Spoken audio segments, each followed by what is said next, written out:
भारत में corona virus के XC variant के पहले केस पर सस्पेंस बना हुआ है। दरअसल बीएमसी ने बुधवार को दावा किया है कि एक 50 साल की महिला जो कि हाल ही में साउथ अफ्रीका से लौटी है, वो कोरोना के नए वेरिएंट एक्सई से संक्रमित है। इसके बाद कहा जाने लगा है कि भारत में एक्सी वेरिएंट का पहला केस है। हालांकि कुछ देर बाद ही केंद्रीय स्वास्थ्य मंत्रालय ने इस खबरों का खंडन कर दिया। स्वास्थ्य मंत्रालय ने कहा कि मौजूदा सबूत कोरोना के नए एक्सी वेरिएंट के पाए जाने की पुष्टि नहीं करते हैं। अभी इस बारे में और जांच किए जाने की आवश्यकता है। एक्सी ओमिक्रॉन का सब वेरिएंट बताया जा रहा है। ओमिक्रॉन से ही भारत में कोरोना की तीसरी लहर आई थी। हालांकि एक्सी के केस को लेकर बहस ऐसे वक्त पर छिड़ी है जब भारत में करीब 2 साल बाद कोरोना 1000 से कम केस आ रहे हैं। क्या है एक्सी वेरिएंट? भारत में इस साल कोरोना के कुल केसों में से 90% ओमिक्रॉन के मिले थे। ओमिक्रॉन के 2 सब वेरिएंट BA.1 और BA.2 सामने आए हैं। हालांकि इसका BA.3 वेरिएंट भी है। शुरुआती दौर में BA.1 सब वेरिएंट सबसे ज्यादा देखने को मिला। हालांकि भारत में BA.2 के चलते तीसरी लहर देखने को मिली है। BA.2 और BA.1 की तुलना अधिक संक्रामक है।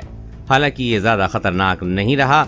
विश्व स्वास्थ्य संगठन के मुताबिक पिछले कुछ महीने में दुनिया भर में BA.2 के केस सामने आए हैं। पिछले एक महीने में दुनिया में मिले ओमिक्रॉन केसों के 94% केस BA.2 वेरिएंट के हैं और BA.1 के केस काफी तेजी से कम हुए हैं। वहीं एक्सी में BA.2 और BA.1 का म्यूटेशन पाया गया है। एक्सी का पहला केस जनवरी में यूके में मिला था। अब तक इसके 600 केस सामने आ चुके हैं। कितना खतरनाक है एक्सी वेरिएंट? अभी तक ऐसे कोई सबूत नहीं मिले हैं कि ये बताते हों कि एक्सी वेरिएंट ओमिक्रॉन के अन्य वेरिएंट से अलग है। बताया जा रहा है कि एक्सी BA.2 वेरिएंट से सिर्फ 10% ज्यादा संक्रामक है। हालांकि अभी इसकी पुष्टि नहीं हुई है। इतना ही नहीं, 3 महीने पहले मिले इस वेरिएंट से अभी तक कोई बड़ा खतरा सामने नहीं आया है। न ही बाकी वेरिएंट की तुलना में तेजी से केस बढ़े हैं। यानी ये बताता है कि एक्सी वेरिएंट अभी तक चिंता का विषय नहीं है। क्या भारत आ सकता है एक्सी वेरिएंट?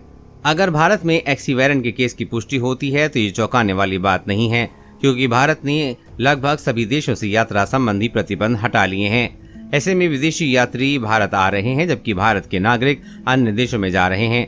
इसके अलावा भारतीय आबादी के भीतर एक्सी या ओमिक्रॉन के अन्य किसी वेरिएंट के विकसित होने की संभावना से भी इनकार किया जा सकता है। यूं भी हो सकता है कि भारत में एक्सी के केस हों, लेकिन अभी तक डिटेक्ट नहीं हों। देश और दुनिया की हर अपडेट पाने के लिए चैनल को सब्सक्राइब करें।